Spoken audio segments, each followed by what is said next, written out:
Hi hello friends, welcome back. Premam സീരീസിൻ്റെ എല്ലാ എപ്പിസോഡും ഞാൻ ഈ ഒരു ചാനലിൽ അപ്ലോഡ് ചെയ്യാറുണ്ട്. അപ്പോൾ നിങ്ങൾക്ക് ഈ ഒരു ചാനൽ ഇഷ്ടമാവുകയാണെങ്കിൽ സബ്സ്ക്രൈബ് ചെയ്യാനും സപ്പോർട്ട് ചെയ്യാനും മറക്കല്ലേ കേട്ടോ. വീഡിയോ ഇഷ്ടമാവുകയാണെങ്കിൽ ഒരു ലൈക്കും ഹൈപ്പും തന്ന് സപ്പോർട്ട് ചെയ്യണേ. അധ്യായം 365. നീലിമ ക്രമേണ ബോധം വീണ്ടെടുത്തപ്പോൾ ഇന്നലെ രാത്രിയിലെ സംഭവങ്ങൾ അവളുടെ മനസ്സിൽ വീണ്ടും കയറി വരാൻ തുടങ്ങി. കിരണിന്റെ ആക്രമണവും തന്റെ ചെറുത്തുനിൽപ്പും എല്ലാം അവൾ ഓർത്തെടുത്തു. സിദ്ധാർത്ഥ് അവളുടെ ബോധമില്ലാത്ത സമയത്തായിരുന്നു രക്ഷിക്കാനായി വന്നത്. അതുകൊണ്ട് തന്നെ ആ സമയം അവൾ കണ്ടില്ലെങ്കിലും സിദ്ധാർത്ഥ് തന്നെ രക്ഷിക്കാൻ ശ്രമിച്ചതുകൊണ്ടാണ് താൻ രക്ഷപ്പെട്ടത് എന്ന് അവൾക്ക് ഉറപ്പായിരുന്നു. നീലിമയ്ക്ക് വല്ലാത്ത കുറ്റബോധം തോന്നി. താൻ സിദ്ധാർത്ഥിനെ വല്ലാതെ തെറ്റിദ്ധരിച്ചു പോയിട്ടുണ്ടെന്ന് അറിഞ്ഞ നീലിമ അവനോട് മാപ്പ് പറയാൻ ആഗ്രഹിച്ചു. പക്ഷേ അവൾക്ക് അപ്പോഴൊന്നും പറയാനൊന്നും സാധിച്ചില്ല. അവൾ ഒരക്ഷരം പോലും പറയാതെ അവനെ കെട്ടിപ്പിടിച്ച് കരഞ്ഞുകൊണ്ടേയിരുന്നു.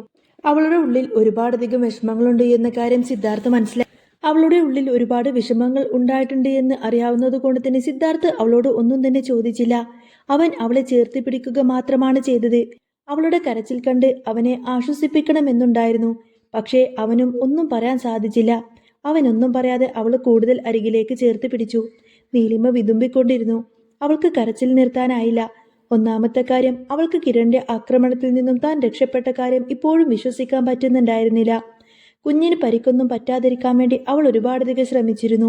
അതുകൊണ്ട് തന്നെയാണ് അവൾക്ക് കൂടുതൽ നേരം പിടിച്ചു നിൽക്കാൻ സാധിക്കാതിരുന്നത്. അവൾ കരഞ്ഞുകൊണ്ട് സിദ്ധാർത്ഥിനോട് പറഞ്ഞു, എനിക്ക് സത്യത്തിൽ നിങ്ങളോട് ദേഷ്യമൊന്നും ഉണ്ടായിരുന്നില്ല. സൂര്യയോട് നിങ്ങൾ അങ്ങനെ പെരുമാറിയതിന്റെ ദേഷ്യത്തിലാണ് ഞാനിപ്പോൾ അങ്ങനെയൊക്കെ സംസാരിച്ചത്. മുൻപും എനിക്ക് ദേഷ്യമൊന്നും ഉണ്ടായിരുന്നില്ല. നിങ്ങൾ എന്നോട് ക്ഷമിക്കണം. നമ്മുടെ കുഞ്ഞിനൊന്നും പറ്റാതിരിക്കാൻ വേണ്ടിയിട്ട് ഞാൻ പരമാവധി ശ്രമിച്ചു.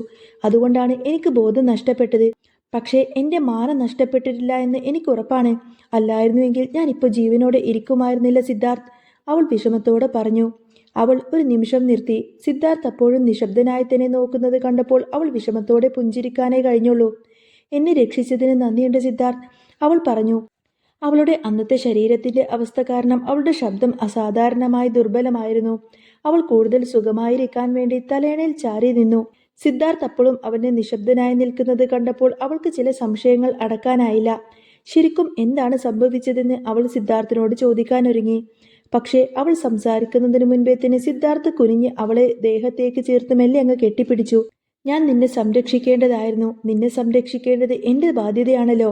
അത് ഞാൻ ശരിക്കും ചെയ്തില്ല. അതുകൊണ്ടാണ് നിനക്ക് ഇങ്ങനെയൊക്കെ സംഭവിച്ചത്. എന്നോട് നീ ക്ഷമിക്കണം, സിദ്ധാർത്ഥ് വിറക്കുന്ന ശബ്ദത്തോടെ പറഞ്ഞു. സത്യത്തിൽ അവന്റെ മാപ്പ് പറച്ചിൽ കേട്ട് നീലിമ ആകെ അസ്വസ്ഥയായി. അവൻ ഒരിക്കലും തന്റെ മുൻപിൽ ഇങ്ങനെ താഴ്ന്നു നിൽക്കുന്നത് അവൾക്കിഷ്ടമായിരുന്നില്ല. അവൻ ആരോടും മാപ്പ് പറയുന്നത് അവൾക്ക് ഇഷ്ടവുമല്ല. തന്നോട് അവൻ എന്തിനാണിപ്പോൾ മാപ്പ് പറഞ്ഞത് എന്നോർത്ത് നീലിമ ആകെ വിഷമിച്ചു. അവൾക്ക് തന്റെ ആശങ്ക അടക്കാനായില്ല. അവനോട് തന്നെ അത് ചോദിക്കാൻ തന്നെ അവൾ തുനിഞ്ഞു. എന്താ എന്താ ഇപ്പൊ പറഞ്ഞത്? എന്നോട് നിങ്ങൾ എന്തിനാ മാപ്പ് പറഞ്ഞത്? ഇതിൽ നിങ്ങളുടെ തെറ്റെന്താണ്? ആ കിരൺ ഇങ്ങനെ പ്രവർത്തിച്ചത് നമ്മൾ ആരും പറഞ്ഞിട്ടൊന്നുമല്ല. നമ്മളത് മുൻകൂട്ടി അറിഞ്ഞതുമില്ല. പിന്നെ നിങ്ങൾ എന്ത് തെറ്റാ ചെയ്തത്? നീലിമക്കത് ചോദിക്കാതിരിക്കാൻ കഴിഞ്ഞില്ല. സിദ്ധാർത്ഥ നീലിമയുടെ കണ്ണിലേക്ക് നോക്കി. അതെ, ക്ഷമ ചോദിക്കുന്നത് അത്ര വലിയ തെറ്റൊന്നുമല്ല. നിന്നോട് എനിക്ക് എന്തും പറയാനുള്ള സ്വാതന്ത്ര്യമുണ്ടല്ലോ. നിന്നെ സംരക്ഷിക്കാത്തത് എൻ്റെ പോരായ്മ തന്നെയാണ്. അതിന് ഞാൻ പിന്നെ ആരോടാണ് മാപ്പ് പറയുക? അവൻ ഗൗരവമുള്ള സ്വരത്തിൽ തന്നെ പറഞ്ഞു. സത്യത്തിൽ ഇതൊന്നും സിദ്ധാർത്ഥിന്റെ തെറ്റല്ല എന്ന കാര്യം അവന് വ്യക്തമായിട്ടറിയാം. എന്നിട്ടും അവൻ തന്നോട് തെറ്റുകൾ ഏറ്റുപറഞ്ഞ് മാപ്പ് പറയുന്നു. അവൻ എത്ര വലിയവനാണെന്ന് അവൾ ചിന്തിച്ചു. അവൻ ആരുടെ മുൻപിലും തലകുനിക്കാൻ ഇഷ്ടമില്ലാത്തവനാണ്. അവൻ ഇപ്പോൾ തന്നോട് മാപ്പ് പറഞ്ഞിരിക്കുന്നു. അതോർത്തപ്പോൾ അവളുടെ ഹൃദയം വേദനിച്ചു. കഴിഞ്ഞ കാലങ്ങളുടെ ദൃശ്യങ്ങൾ അവളുടെ മനസ്സിലേക്ക് തെളിഞ്ഞു. ഒരിക്കൽ പോലും ഇത്രയും നിരാശനായ സിദ്ധാർത്ഥിനെ അവൾ കണ്ടിട്ടില്ല. അവൾക്ക് എന്തെങ്കിലും സംഭവിച്ചിരുന്നുവെങ്കിൽ അവൻ വളരെയധികം വേദനിക്കുമെന്ന് അവൾക്ക് തോന്നി. അവനെ താനും ഒത്തിരി വേദനിപ്പിക്കാൻ ശ്രമിച്ചിട്ടുണ്ട് എന്നോർത്തപ്പോൾ അവൾക്ക് കുറ്റബോധം സഹിക്കാൻ കഴിഞ്ഞില്ല. സിദ്ധാർത്ഥ്, നിങ്ങൾ ഇങ്ങനെയൊന്നും എന്നോട് പറയരുത്. നിങ്ങൾ ഒരു തെറ്റും ചെയ്തിട്ടില്ല എന്ന് എനിക്കറിയാം. കിരൺ എന്തെങ്കിലുമൊക്കെ ചെയ്തു എന്ന് വെച്ച് നിങ്ങൾ എന്തിനാ അതൊക്കെ ഏറ്റെടുക്കാൻ നിൽക്കുന്നത്? ഇതിൽ നിങ്ങളുടെ ഒരു തെറ്റുമില്ലല്ലോ. തെറ്റ് ചെയ്തത് ഞാനാണ് അവനെ വിശ്വസിച്ചതും നിങ്ങളോട് ക്രൂരമായി പെരുമാറിയതും എല്ലാം ഞാൻ മാത്രമാണ്. നിങ്ങളൊരു തെറ്റും ചെയ്തിട്ടില്ല. ദയവ് ചെയ്ത് ഇതിനെക്കുറിച്ച് ഇങ്ങനെയൊന്നും ആലോചിക്കരുത്. എനിക്ക് മറ്റൊന്നും നിങ്ങളോട് പറയാനില്ല. എൻ്റെ മുന്നിൽ നിങ്ങൾ ഒരിക്കലും ഇങ്ങനെ താഴരുത്. അവൾ പറഞ്ഞത് കേട്ട് സിദ്ധാർത്ഥ് അവളെ തന്നെ നോക്കി. അവൾ അപ്പോഴും തന്റെ കഴിഞ്ഞ കാലങ്ങളും തനിക്കുണ്ടായ കഷ്ടകാലങ്ങളെക്കുറിച്ചൊക്കെ ഓർക്കുകയായിരുന്നു. പണ്ട് നടന്ന എല്ലാ വിഷമങ്ങളും ഓർക്കുമ്പോഴെല്ലാം അവളുടെ ഹൃദയം സങ്കടത്താൽ നിറഞ്ഞു. സിദ്ധാർത്ഥ് ഒരു നിമിഷം പ്രതികരിച്ചില്ല. എന്നാൽ അവൾ കഴിഞ്ഞ കാര്യങ്ങളെല്ലാം കുറിച്ച് ഓർക്കുകയാണെന്ന് തോന്നിയപ്പോൾ അവൻ പെട്ടെന്ന് പ്രതികരിച്ചു. നീലിമ, ഞാൻ ഉദ്ദേശിച്ചത് എല്ലാ കാര്യങ്ങളും ഞാനല്ലേ അന്വേഷിക്കേണ്ടിയിരുന്നത്. അത് ഞാൻ നിന്നെ തീരെ കരുതലില്ലാതെ കൊണ്ടു നടന്നു എന്നൊരു തോന്നൽ എനിക്കുണ്ട്. അതിന്റെ കുറ്റബോധം എനിക്ക് മാറുന്നില്ല. ഇനി എന്തായാലും നിനക്കും കുഞ്ഞിനും ഒരു അപകടവും വരാതെ ഞാൻ സംരക്ഷിക്കും. നിനക്ക് എന്നെ വിശ്വസിക്കാം. ദയവായി നീ എന്നെ വിശ്വസിക്കണം. എനിക്കിപ്പോൾ മറ്റെന്ത് പറയണമെന്നറിയില്ല. നിനക്കും കുഞ്ഞിനും ഒരാപത്തും വരാതെ ഞാൻ കാത്തു രക്ഷിക്കും. എന്തായാലും ദൈവം സഹായിച്ച് നിങ്ങൾക്ക് രണ്ടുപേർക്കും ഒന്നും സംഭവിച്ചില്ലല്ലോ, അവൻ ആശ്വാസത്തോടെ പറഞ്ഞു. മുൻകാലങ്ങളിൽ അവർക്കെതിരെ നടന്ന എല്ലാ ആക്രമണങ്ങളും നീലിമ ഓർത്തു. അവൾക്ക് പെട്ടെന്ന് ദേഷ്യം തോന്നി. ഇല്ല, ഇനി ആരും എന്നെ ഉപദ്രവിക്കില്ല. എന്നെ വീണ്ടും ഉപദ്രവിക്കാൻ അവനെ ഞാൻ അനുവദിക്കില്ല. എനിക്ക് ഒരുപാട് കാര്യങ്ങൾ ചെയ്യാനുണ്ട്. ഞാൻ ഇങ്ങനെയൊരു ബലഹീനത അവസ്ഥയിലായിരുന്നത് കൊണ്ട് മാത്രമാണ് അവൻ എൻ്റെ ശരീരത്തിൽ തൊടാൻ സാധിച്ചത്. അല്ലായിരുന്നെങ്കിൽ ഞാൻ അവനെ കൊന്നു കളഞ്ഞേനെ. നീലിമ പറഞ്ഞു. അത്രയുമൊക്കെ ധൈര്യത്തിൽ സംസാരിച്ചാലും അവൾക്ക് വല്ലാത്ത വിഷമമുണ്ട് എന്ന് അവൻ അറിയാം. അതുകൊണ്ട് തന്നെ അവളെ ചേർത്ത് പിടിക്കുകയല്ലാതെ സിദ്ധാർത്ഥ മറ്റൊന്നും തന്നെ പറഞ്ഞില്ല.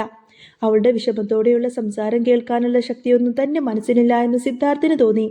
വേണ്ട, നീ ആരോടും പ്രതികാരം ചെയ്യേണ്ട കാര്യമൊന്നുമില്ല. ഞാൻ അതിന് സമ്മതിക്കില്ല. ഇനിയും നീ മര്യാദയ്ക്ക് ഇരിക്കണം. ഇനിയെങ്കിലും നീ മര്യാദയ്ക്ക് ഇരിക്കണം. നിനക്ക് ഞാനുണ്ട്. നിന്നെ സംരക്ഷിക്കേണ്ടതും നിന്നെ എന്തെങ്കിലും അപകടം വരുമ്പോൾ കാത്തുരക്ഷിക്കേണ്ടതും എൻ്റെ ചുമതലയാണ്. അത് ദയവായി ചെയ്യാൻ നീ എന്നെ അനുവദിക്കണം. എനിക്ക് നിന്നെക്കുറിച്ച് ആശങ്കയുണ്ട്. അവൻ അങ്ങനെ പറഞ്ഞുവെങ്കിലും നീലിമ മറുപടിയൊന്നും തന്നെ പറഞ്ഞില്ല. അവൾ അവന്റെ വാക്കുകൾ കേട്ട ഭാവം പോലും നടിച്ചതുമില്ല. അത് മറ്റൊന്നുമല്ല, കിരൺ ചെയ്തത് മറക്കാൻ കഴിയുന്ന തെറ്റല്ല. സിദ്ധാർത്ഥ് കൃത്യസമയത്ത് അവിടെ വന്നില്ലായിരുന്നുവെങ്കിൽ എന്ത് സംഭവിക്കുമായിരുന്നുവെന്ന് ഓർക്കുന്തോറും നീലിമയുടെ ദേഹം വിറച്ചു. അവൾക്ക് അവനോട് വല്ലാത്ത അറപ്പും വെറുപ്പും തോന്നി. അതുകൊണ്ട് തന്നെ അവനെ നേരിൽ കണ്ടാൽ അവൾ തല്ലിപ്പോകുമെന്ന് അവൾക്ക് നന്നായിട്ടറിയാം. അവനെ പിന്നീട് എന്ത് പറ്റിയെന്ന് പോലും ചോദിക്കാൻ അവൾക്ക് തോന്നിയില്ല. സിദ്ധാർത്ഥ്, അവൻ നിങ്ങളുടെ സഹോദരനാണ്. അവൻ ഉപദ്രവിക്കാൻ ശ്രമിച്ചത് എന്നെയാണ്. അപ്പോൾ ഞാനല്ലേ അതിന് പ്രതികാരം ചെയ്യേണ്ടത്, അല്ലാതെ നിങ്ങളല്ലല്ലോ. എനിക്ക് എന്തിനു സാധിക്കും? അവനുള്ളത് ഞാൻ കൊടുക്കുന്നുണ്ട്. എനിക്ക് അവനോട് മുൻപ് സഹതാപം തോന്നുമായിരുന്നു. എന്നാൽ ഇപ്പോൾ വല്ലാത്ത വെറുപ്പ് മാത്രമാണ്.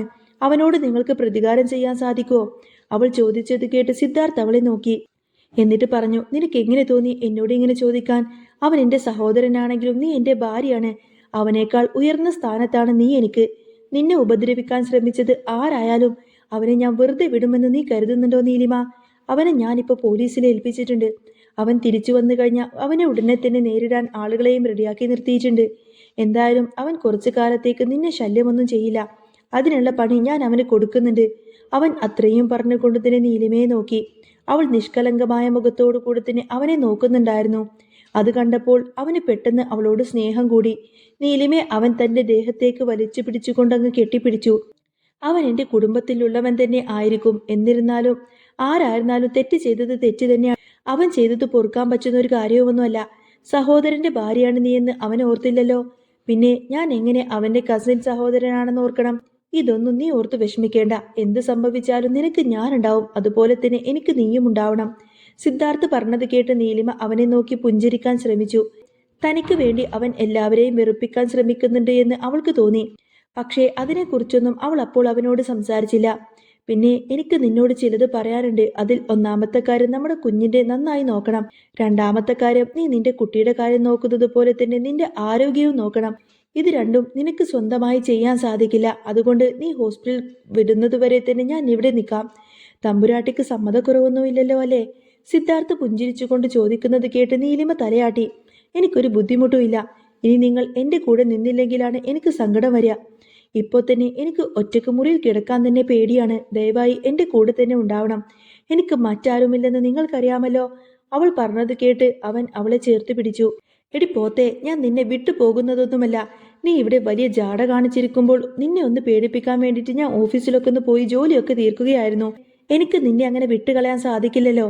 ജോലി തീരുന്ന സമയത്ത് നിനക്കെന്തോ അപകടം സംഭവിക്കാനിരിക്കുന്നത് പോലെ എനിക്ക് തോന്നാൻ തുടങ്ങി. അതുകൊണ്ടാ പെട്ടെന്ന് ഞാൻ ഇങ്ങോട്ടേക്ക് ഓടി വന്നത്. അപ്പോഴാണ് അവൻ നിന്നോട് മോശമായി പെരുമാറുന്നത് ഞാൻ ശ്രദ്ധിച്ചത്. അവനെ ഇടിച്ചൊരു പരുമമാക്കി അങ്ങ് വിട്ടിട്ടുണ്ട്. ഇനി ജന്മത്ത് അവൻ നിന്നെ ശല്യം ചെയ്യാൻ ശ്രമിക്കുമെന്ന് എനിക്ക് തോന്നുന്നില്ല. സിദ്ധാർത്ഥ് പറഞ്ഞു. അവൻ പറഞ്ഞത് കേട്ട് നീലിമക്ക് അല്പം ആശ്വാസം തോന്നി. അവൾ സിദ്ധാർത്ഥിന്റെ നേർക്ക് തന്നെ നോക്കിക്കൊണ്ടിരുന്നു. അവനുള്ളപ്പോൾ തനിക്കൊരു ആപത്തും സംഭവിക്കില്ല എന്ന് അവൾ കരുതി. അവൻ അവളുടെ അരികിലേക്കിരുന്നു. അപ്പോഴൊക്കെ അവൾ അവിടെ സുരക്ഷയെക്കുറിച്ച് ചിന്തിക്കുകയായിരുന്നു. കിരൺ സ്റ്റേഷനിൽ കയറിയത് കൊണ്ട് തന്നെ തന്റെ കുടുംബത്തിൽ നിന്നും ചോദ്യം വരുമെന്ന് അവനറിയാം. എന്തു തന്നെ സംഭവിച്ചാലും അത് നേരിടണമെന്ന് അവൻ ഉറച്ച തീരുമാനമെടുത്തിട്ടുണ്ടായിരുന്നു. എങ്കിലും അവൻ ഇപ്പോൾ സംഭവിച്ച കാര്യങ്ങളുടെ ഉത്തരവാദിത്തത്തിൽ നിന്നും വിട്ടു നിൽക്കാനൊന്നും കഴിയില്ല. ജഗൻ വർമ്മയും ടീമും മഹേഷും ഒന്നും നീലിമയ്ക്കെതിരെ ഒന്നും ചെയ്യാതിരിക്കാൻ വേണ്ടിയിട്ട് സിദ്ധാർത്ഥ് അവരുടെ പിന്നാലെ തന്നെ ഉണ്ടായിരുന്നു. എപ്പോഴും നടന്നിരുന്നത് അവരുടെ പിന്നാലെ തന്നെയായിരുന്നു. അപ്പോഴൊക്കെ അവൻ കിരണിന്റെ കാര്യം മനഃപൂർവ്വമല്ലാതെ അങ്ങ് വിട്ടുപോയി. നീലിമ അവന്റെ ഗോൾഡൻ സ്റ്റാർ കമ്പനിയിൽ ജോലി ചെയ്തുകൊണ്ടും കിരൺ അവിടെ വരാത്തതുകൊണ്ടും അവൻ നീലിമയ്ക്കെതിരെ ഒന്നും ചെയ്യില്ല എന്ന് അവൻ മൂലം ഉണ്ടായേക്കാവുന്ന എല്ലാ അപകടങ്ങളും നീങ്ങിയെന്നുമാണ് സിദ്ധാർത്ഥ് കരുതിയിരുന്നത്. പക്ഷേ അങ്ങനെയുള്ള കാര്യങ്ങളെന്ന് അവൻ ഇപ്പോൾ ബോധ്യപ്പെട്ടു. നീലിമ അവന്റെ അരികിൽ ചാഞ്ഞു കിടന്ന് കണ്ണുകൾ അടക്കാൻ ശ്രമിച്ചു. അവൾക്ക് വല്ലാത്ത സുരക്ഷിതത്വം തോന്നുന്നുണ്ടായിരുന്നു. അവിടെ ആരെങ്കിലും ഇല്ലാത്ത സമയം അവൾക്ക് അത്രത്തോളം സുരക്ഷിതത്വം തോന്നിയിരുന്നില്ല. സിദ്ധാർത്ഥിനൊപ്പം ഇരിക്കുമ്പോൾ തനിക്ക് ഒരാപത്തും വരില്ലെന്ന് നീലിമക്കറിയാം. അതിനാൽ തന്നെ അവൾക്കിപ്പോൾ ഒട്ടും ഭയം തോന്നുന്നില്ല. എങ്കിലും കഴിഞ്ഞ രാത്രിയിലെ സംഗതികൾ ഓർക്കുമ്പോഴൊക്കെ അവൾക്ക് നേരിയ ഭയം തെളിയുന്നുണ്ടായിരുന്നു. അവളുടെ മുഖഭാവം മാറുമ്പോൾ അവൾ സിദ്ധാർത്ഥിന്റെ അരികിലേക്ക് കൂടുതൽ ചേർന്നിരിക്കുകയും ചെയ്തു. അവളുടെ ആ ഒരു പ്രവൃത്തി കണ്ടപ്പോൾ നീലിമ എന്തോ ഓർത്ത് ഭയപ്പെടുന്നതെന്ന് അവന് തോന്നി. അവൻ അവളെ കൂടുതൽ ചേർത്തിപ്പിടിച്ച് തലോടിക്കൊണ്ടിരുന്നു. അല്പനേരം കഴിഞ്ഞപ്പോൾ അവൾ മയക്കത്തിലേക്ക് വീണു.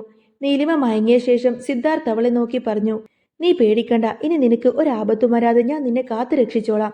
എന്റെ കൺവട്ടത്തിരിക്കുമ്പോൾ നിനക്കൊരു പ്രശ്നവും വരില്ല. ഞാൻ നിന്നെ ശ്രദ്ധിക്കാതെ ഇരിക്കുകയാണെന്ന് തോന്നുന്നുണ്ടോ? ഒരിക്കലും അങ്ങനെയൊന്നും കരുതരുത്. നീ എൻ്റെ ജീവനാണ്. നീയില്ലെങ്കിൽ പിന്നെ ഞാനില്ല. നമ്മുടെ കുഞ്ഞുങ്ങൾക്ക് വേണ്ടിയിട്ടാണ് ഇപ്പോൾ ഞാൻ ജീവിക്കുന്നത് തന്നെ. അതുകൊണ്ട് മറ്റുള്ള ചിന്തകളെല്ലാം തന്നെ മാറ്റിവെച്ച് സന്തോഷമായിരിക്കാൻ നീ ശ്രമിക്കണം. അവൻ അത്രയും പറഞ്ഞുകൊണ്ട് നീലിമയുടെ നെറുകിലങ്ങ് തലോടി. അവൻ പറഞ്ഞതൊന്നും തന്നെ കേട്ടില്ല എന്നായിരുന്നു അവന്റെ വിചാരം. പക്ഷേ നീലിമ ഇതെല്ലാം തന്നെ കേൾക്കുന്നുണ്ടായിരുന്നു. അവളുടെ കണ്ണുകൾ നിറഞ്ഞു. അവൻ തന്നെ എത്രമാത്രം സ്നേഹിക്കുന്നുണ്ട് എന്നോർത്തപ്പോൾ താൻ വളരെ ഭാഗ്യവതിയാണ് എന്ന് നീലിമക്ക് തോന്നി. അവളുടെ ചുണ്ടിൽ ഒരു പുഞ്ചിരി തെളിഞ്ഞു. സിദ്ധാർത്ഥ് അതൊന്നും തന്നെ ശ്രദ്ധിച്ചില്ല. അവൻ അവളുടെ അരികിൽ തന്നെ ഇരിക്കുകയായിരുന്നു. എങ്കിലും അവന്റെ മനസ്സ് മറ്റെവിടെയോ ആയിരുന്നു. അവളെ സുരക്ഷിതമായി സംരക്ഷിക്കുക എന്നതാണ് തന്റെ കടമ എന്ന് സിദ്ധാർത്ഥിനറിയാം. അങ്ങനെ സിദ്ധാർത്ഥ് അതിനെപ്പറ്റി ഇങ്ങനെ ചിന്തിച്ചിരിക്കുന്നതും കാണിച്ചുകൊണ്ടാണ് കേട്ടോ എപ്പിസോഡ് പൂർണ്ണമാവുന്നത്. അപ്പോൾ നിങ്ങൾക്ക് ഈ ഒരു ചാനൽ ഇഷ്ടമാവുകയാണെങ്കിൽ സബ്സ്ക്രൈബ് ചെയ്യാനും സപ്പോർട്ട് ചെയ്യാനും മറക്കല്ലേ. നെക്സ്റ്റ് വീഡിയോ ആയിട്ട് ഉടനെ വരാട്ടോ. അപ്പോൾ വീഡിയോ ഇഷ്ടമാവുകയാണെങ്കിൽ ഒരു ലൈക്കും ഹൈപ്പൊക്കെ തന്ന് സപ്പോർട്ട് ചെയ്യണേ. എല്ലാ ദിവസവും ഇതേ സമയത്ത് തന്നെ ഞാൻ ഏകദേശം വീഡിയോസ് അപ്ലോഡ് ചെയ്യാറുണ്ട്. ഡെയിലി എപ്പിസോഡ് ഈ ഒരു ചാനലിൽ വരുന്നതായിരിക്കും കേട്ടോ. അപ്പോൾ സബ്സ്ക്രൈബ് ചെയ്യാതെ കാണുന്നവരുണ്ടെങ്കിൽ സബ്സ്ക്രൈബ് ചെയ്തിട്ട് സപ്പോർട്ട് ചെയ്യണേ കേട്ടോ. വീഡിയോ മുഴുവനായിട്ട് കണ്ടവരുണ്ടെങ്കിൽ വീഡിയോനെ കുറിച്ചുള്ള അഭിപ്രായം കമൻറ്റ് ചെയ്യണേ. അപ്പോൾ ഇനി നെക്സ്റ്റ് വീഡിയോ ആയിട്ട് വരാം. ബൈ.